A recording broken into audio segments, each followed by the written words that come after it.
তো বন্ধুগণ, যেটা বলছিলাম,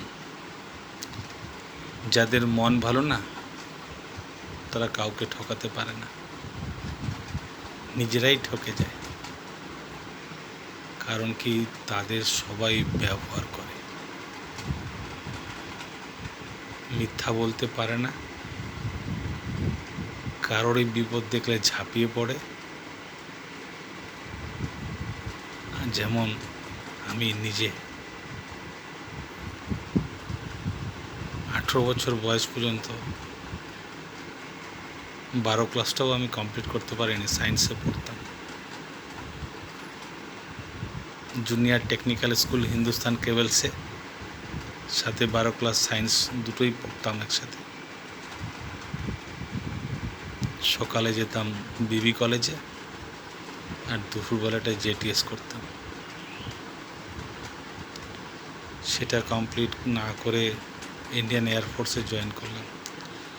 সেখানেও 20 বছরের চাকরি কমপ্লিট করতে পারিনি। অসুস্থ মায়ের দায়িত্ব আমার 3 দিদি জামাইবাবু আর দাদা বৌদি মিলে আমার উপর দায়িত্ব চাপিয়ে দিয়েছিল। অসুস্থ মা, তাকে সেই বিদার, কর্ণাটকের বিদারে নিয়ে যেতে হয়েছিল। দাদা রেলে চাকরি করত, আমার মা দুটো পেনশন পেত। বাবা যেহেতু স্বাধীনতা সংগ্রাম ছিল, রেলের ফ্রি ট্রিটমেন্ট পেত, এছাড়াও পাস পিটিও পেত।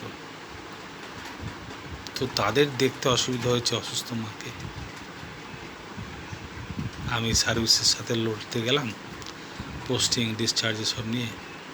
সার্ভিসের তো অনেক ক্ষমতা, সেনাবাহিনীর অনেক ক্ষমতা। তারা পোস্টিংও দিল না, ডিসচার্জও দিল না যখন দরকার ছিল। আর যখন দরকার নেই, কলাইকুণ্ডাতে গেলাম, খড়গপুরে ইন্ডিয়ান এয়ারফোর্সে।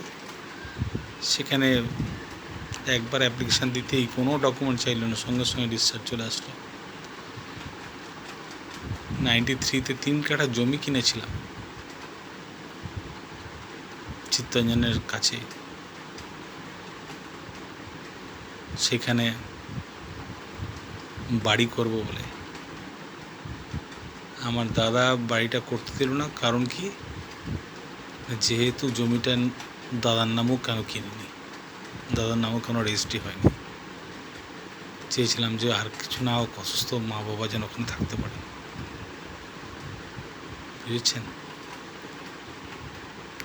তাই ভালো লোকরা এই সমাজে টিকে থাকতে পারে না, তাদেরকে সবাই মিলে প্রতারণা করে।